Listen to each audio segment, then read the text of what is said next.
So now we will be moving because we had a very nice presentation by Jean-Philippe on how to use agroecological crop protection against animal pests, arthropods. But indeed, if you're a farmer, you will experience some injuries with plant pathogens and also weeds.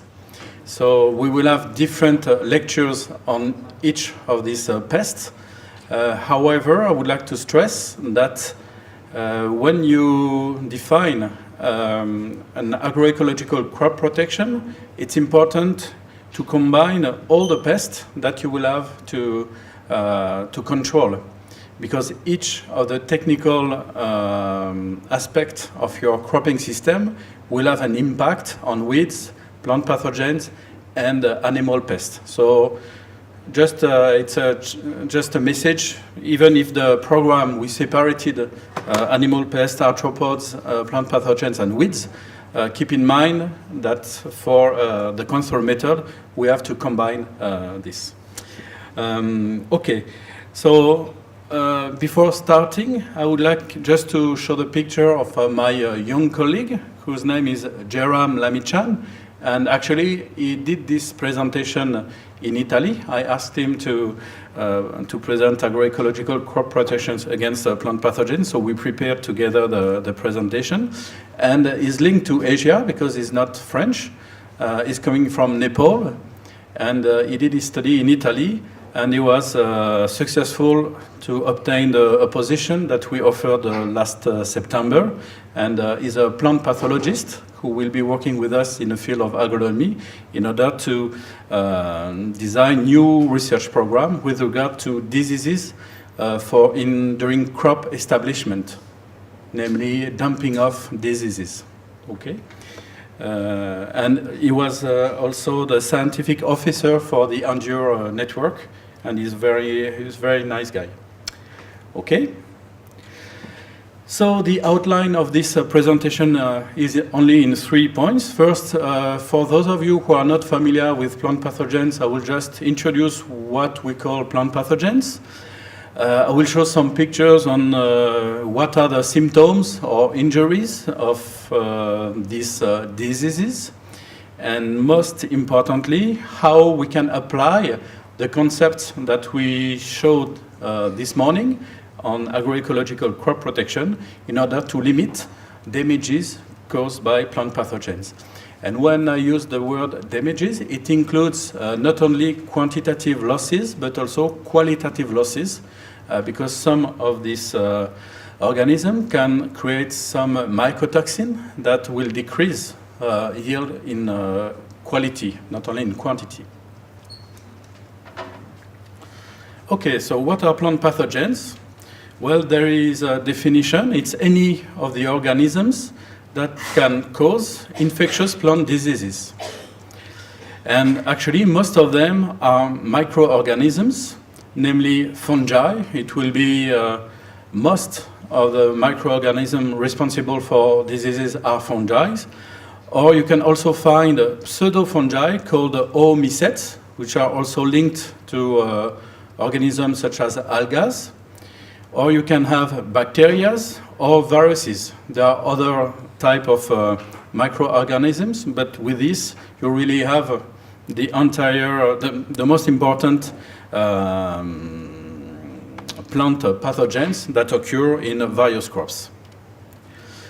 So if you take any crop, you can consider that you will have, on average, something like 100 kind of pathogens per crop species. So this is a lot, and these pathogens can infect root, can infect tillers, leaves, stems, fruits. It's very diverse. However, we are lucky because only a few of them can cause economically important crop diseases. So it's important to keep in mind that it's not because we have an injury or we have a symptom that we will lose some money with it. It depends on the damage mechanism. And in terms of biology, there are different mechanisms. Some of them can be airborne, coming from very far away. We have diseases that can cross countries or come from one continent to the other for airborne diseases. Some diseases can be seed-borne. So when you seed your crop, you will get some disease just with the material that you're using. Of course, there are many diseases that are soil-borne and that will infect the root system.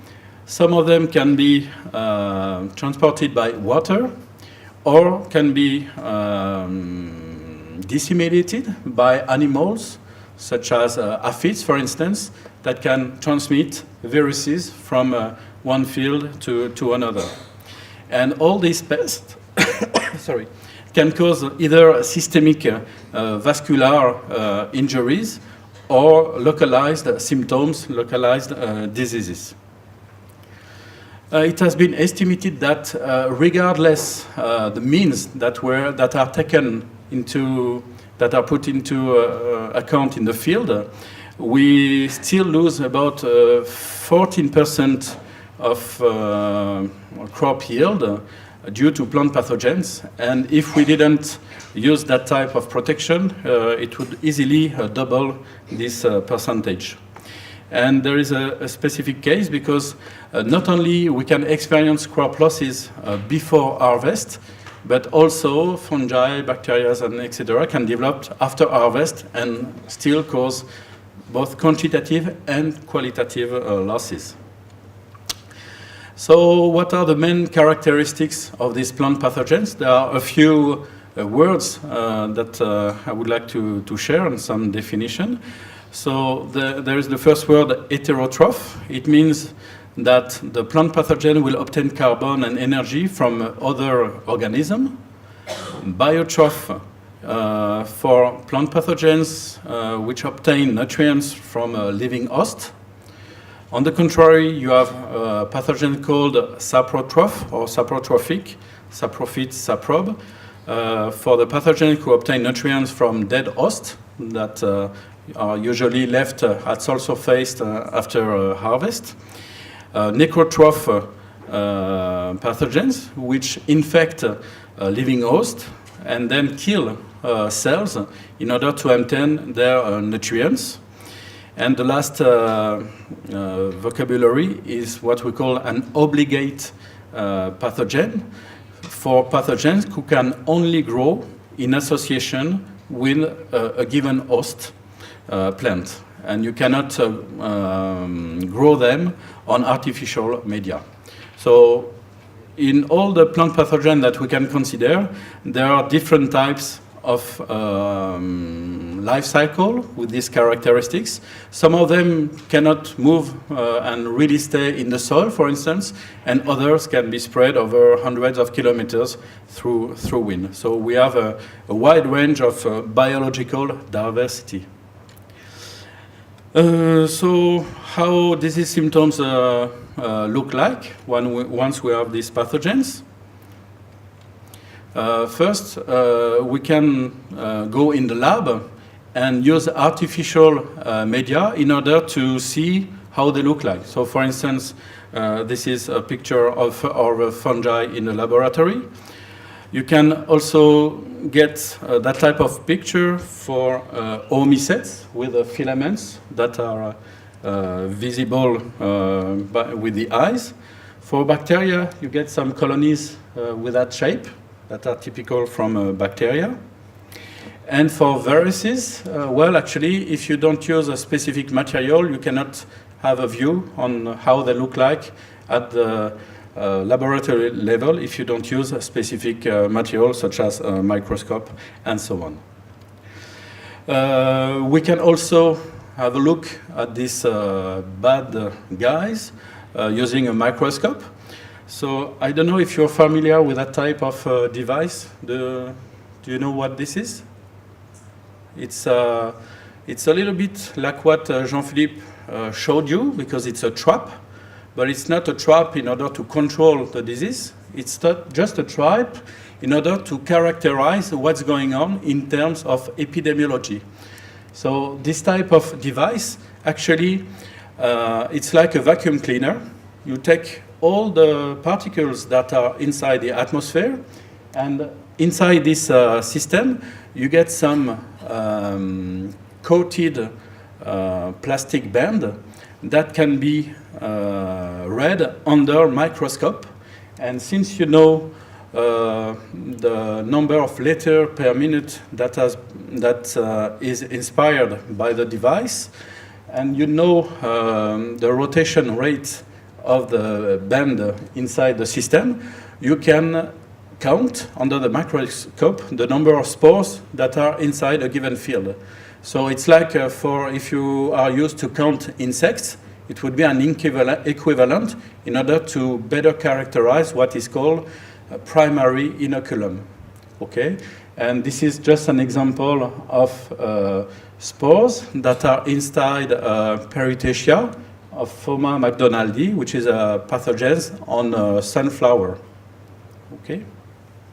Fusarium stem rot, on sunflower verticillium wilt, or on banana. Maybe you get this disease here, I don't know. Do you get Fusarium wilt in Vietnam for banana? Okay. So all these are caused by fungi. So now the second category are diseases caused by oomycetes. So here, this is a famous disease. Do you recognize it? So it's lead blight on potato, which caused a very big event in Ireland in the 19th century. And many people died because of this plant pathogen, which drastically reduced potato yield. We also have Phytophthora blight, root rot, and sudden death on crops such as soybean, for instance. So all these are caused by oomycetes. And also diseases caused by bacteria. Citrus, maybe you also have here. So citrus blight, you also have that. And this is for vineyard. Example of crown gall caused by bacteria. And also other type of diseases such as bacterial wilt, black rot on cabbage, and fire blight. And the last category are the viruses. We get tomato mosaic viruses. Do you grow tomato here? Yes. So I guess you also have that type of disease. Cassava mosaic virus, and also plum pox virus, which was a very big problem also in France, and especially for INRA, because we did some experiment and there was some impact on the commercial field in France with regard to this disease.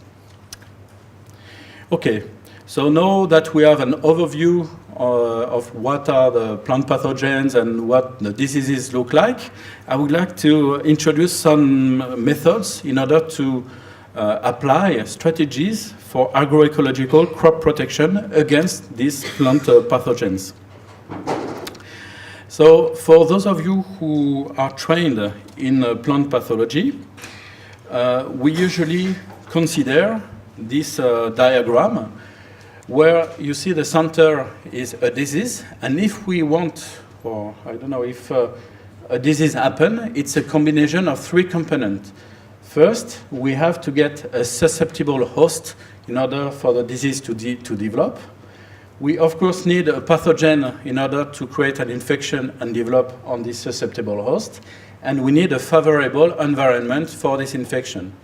If one of these three elements does not exist, then the disease will not develop. Okay?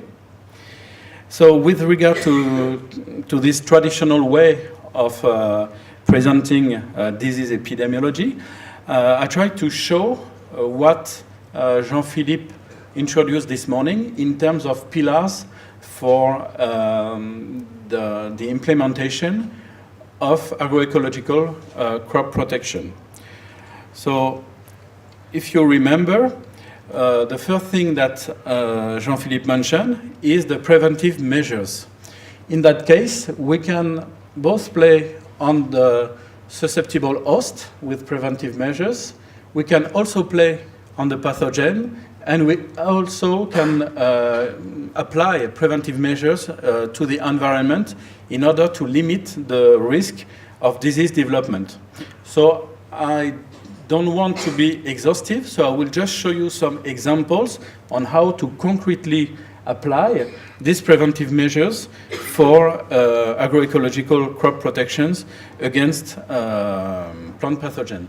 Well, I think we are all aware, and I think in Vietnam you use at least partly this first level, is genetic control.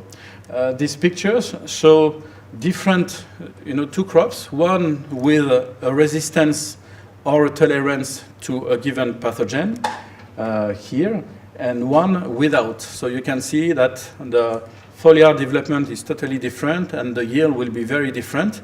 And so it's a preventive measure because the susceptible host is very limited because it has its own resistance. Since we don't know if the disease will occur or not, it's a preventive measure because we use it before knowing if we will have the disease development or not. Okay? Do you understand if I make a difference between resistance and tolerance? Yes, resistance is the ability of the cultivar to limit the disease development, whereas the tolerance is to limit the damage caused by a given level of injury. So another example of preventive measures is to make sure that you don't introduce a pathogen in your field when you sow a given crop. So this measure is of course different for perennial crops, but it's the same idea. I think maybe that Philippe will show that for banana, you make sure that the new plantation will not introduce any new plant pathogens within a given field. Okay? At present, most of this healthy seed quality is obtained using some pesticide around the seed in order to protect the seedling at the very beginning. However, I think it's very much possible to omit this pesticide at the seed level, and that we can use other strategies in order to make sure that we have a good crop establishment. But still, it's very important to get healthy seeds.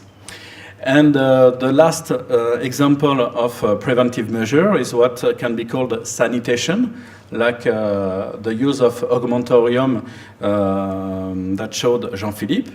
If we have infected crop residue, then it's important to remove them or to destruct them in order to limit the primary inoculum production. So you do this before developing your crop management plan. You can use techniques such as soil solarization, where you can use water. You water the soil, then you use some plastic in order to increase the temperature at the soil surface. That will kill not only plant pathogen, but also some of the weed seeds that are in the soils. And you can have also techniques of what's called biofumigation, that consists in using cover crop between two commercial crops, and by shredding these plants and by burying them in the soil in order for them to release chemicals that will impact on the biological development of plant pathogens. Okay. Another preventive measure that we mentioned when we talked about the ESR concept, with regard to the redesign of the system, you can diversify the crop sequence in order to limit the probability that a given plant pathogen developed on a given crop, and then increase the amount of inoculum available for the next crop. So it's a very basic strategy, but it's very powerful and useful, especially for soil-borne diseases, because the inoculum mainly comes from soil in that case. Okay. Then something a little bit more difficult to describe at the moment. This morning we saw some examples with regard to conservation biological control, and this afternoon Jean-Philippe showed examples.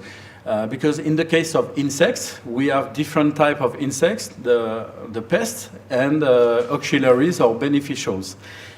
In the case of plant diseases, to my knowledge, we cannot really talk about conservation biological control because it's not easy to say, okay, we can increase a given microorganism that will control a given plant pathogen. However, there are still research conducted on that field, and colleagues specialized in soil microbiology are studying the impact of different cropping strategies in order to see what are the impact on the ecology of soil microorganisms.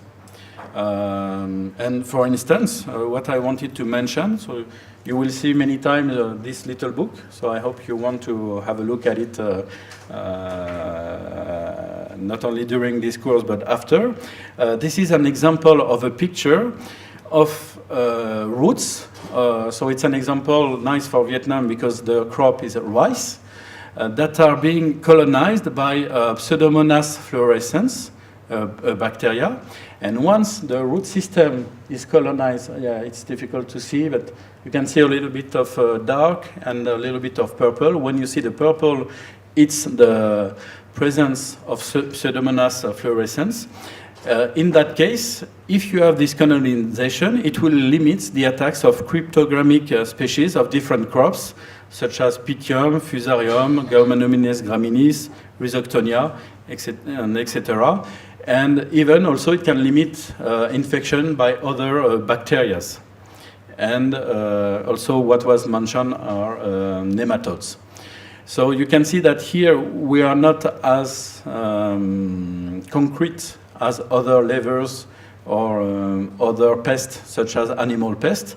But I think that there is really good opportunities for developing new research with regard to the conservative biological control against that type of pest. And the last pillar of ACP is what is called habitat management. And here again, for this strategy, we can impact the three components of the disease development: sustainable host, favorable environment, and pathogens. In that case, when I mention the word habitat, it means two things, because the plant pathogens can live either on the aerial parts of the crop. Okay, so for this pest, the crop itself will be considered as an habitat. And also, most of these pathogenic agents live in the soil. So soil, again, can be seen as an habitat for this pest. And we will see how we can use cropping practices in order to impact each of these elements. So the first example that I would like to stress is coming from a paper that I just wrote with a colleague in Bordeaux. So I'm sorry because the book is only available in French, but it's considered to be a good reference in phytopathology. And we designed this idea on how to apply ACP principles for the control of diseases. So this example is a very simple figure where here you have the y-axis that represents the crop susceptibility to a given pathogen. So this curve is here for the normal situation. Usually at the beginning of a crop cycle you have a higher susceptibility that will decrease over time. Okay, so this is this curve. And usually, fungi will create primary inoculum at a given period of time. And usually, you have nothing at the beginning, and then you have an increase in primary inoculum. And then, if you remember the 3 components of disease development, this will be perfect for the development of a strong epidemic of a given disease. So for this example, you can just modify the sowing date in order to say, okay, if I know that the dynamic of the primary inoculum will be here, I will use an early sowing so that I will shift the maximum susceptibility of the crop. And then when the primary inoculum production will be maximum, the impact of the disease development will be much lower because I will have modified the habitat because the crop will not be as susceptible as it was normally. Okay, it's an example that can be used either in the way of using early sowings or later sowings. Another example is any cropping practices that will modify the architecture of the crop. Just to mention fertilization, but also irrigation and liming. Liming will modify the pH of the soil, so it will modify the development of a pathogenic agent. Irrigation will modify moisture within the canopy.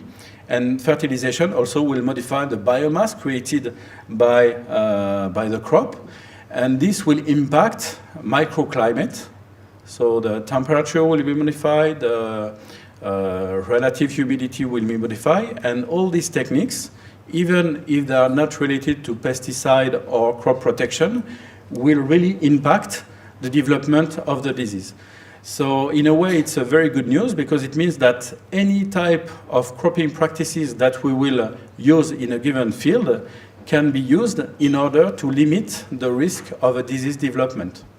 Of course, this will imply that we have enough knowledge in order to know what will be the impact of a given cropping practice on disease development. Another strategy for habitat management can be the use of intercropping. So here it's a picture again from Toulouse. So in our area, it's very nice in the spring because you can enjoy a landscape with a lot of sunflowers. And before sunflower, we also have other yellow flowers by oilseed rape. So we often have during spring and early summer, very nice field with a lot of yellow with sunflowers and oilseed rape. And here it's a combination of sunflower and soybean. And this strategy permits to limit by a barrier effect the spread and the development of several diseases. So it's one example. We can also use cover cropping that will stop the development of some diseases that are borne soil diseases. And because of the primary inoculum that can be spread within the landscape, it's important to mention that we can have a strategy to manage primary inoculum at the landscape level. And it's the same question as for animal pests. A given farmer is not only responsible for his field, but it also depends on what's going on at the landscape level. So if you have a big farm, you will be able to control a little bit the landscape at the farm level, but you will still depend on what's going on from your neighbors. Yes? Mm-hmm. Well, it will be good. So the last example of habitat management is here. You have here what is left after harvest of oilseed rape.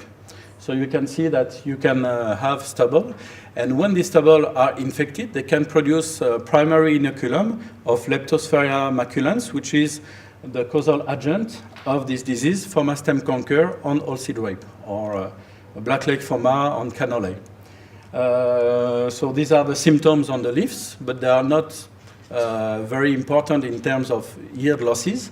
What is most important, here you have a section of the stem, and here you see that the fungi created a necrosis that will limit the yield build-up for the crop. So we did an experiment where we put some colored stubble, and we measured where would be the stubble after 3 types of operation. Plowing, the first one.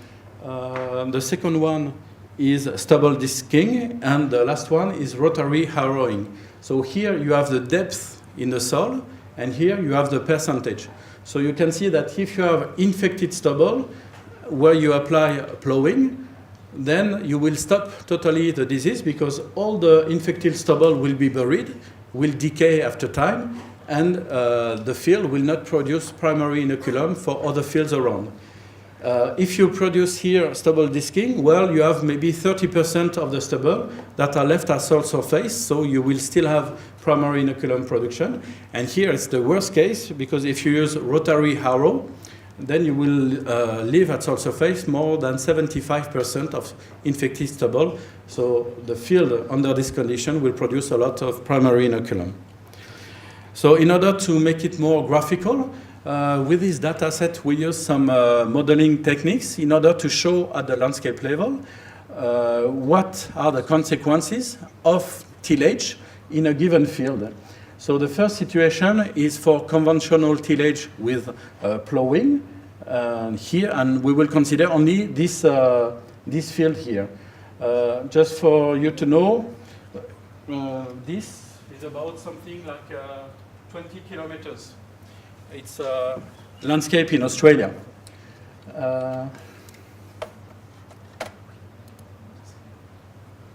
So we run the simulation. Each time it's raining, we will get some spores that are spread within the landscape.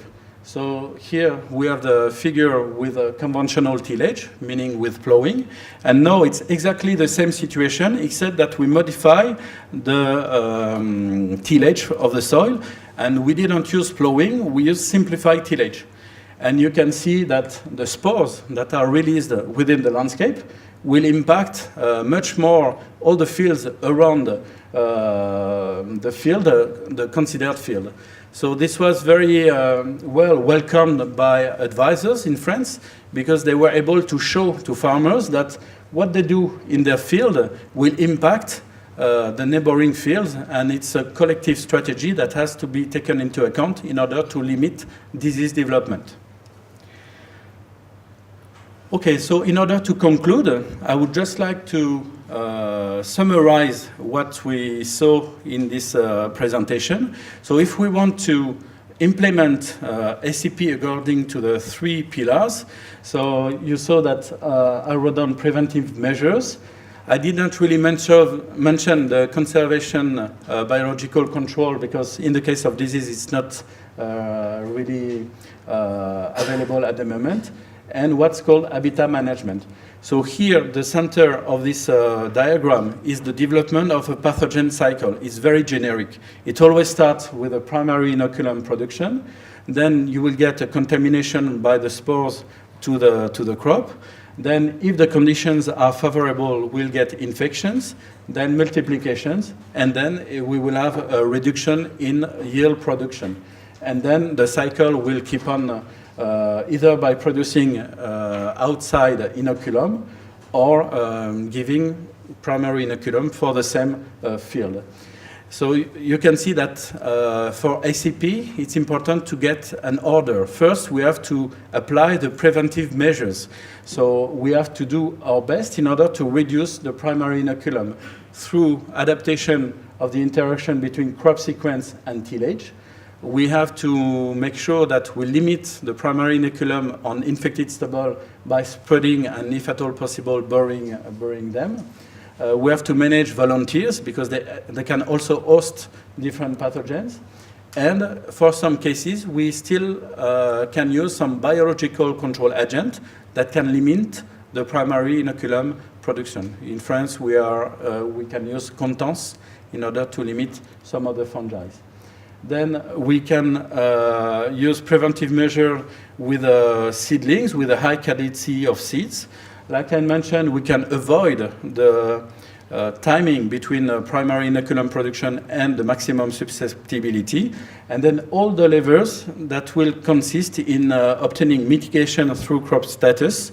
So if you use a balanced nitrogen management strategy, it's usually better than over-fertilization. Same with irrigation, sowing date and rate. And we can use different type of species and cultivars in order to limit the disease development. And like we mentioned before, at the last resort, it's still possible to use a remedial solution using a fungicide in order to limit yield losses. So all this can be available in English with this website, where you can get a practical guide that helps to redesign system as a function of the objective of the farmer and a function of the main pests that are encountered within a farm. And with this, I hope I'm not too late. Thank you very much for your attention.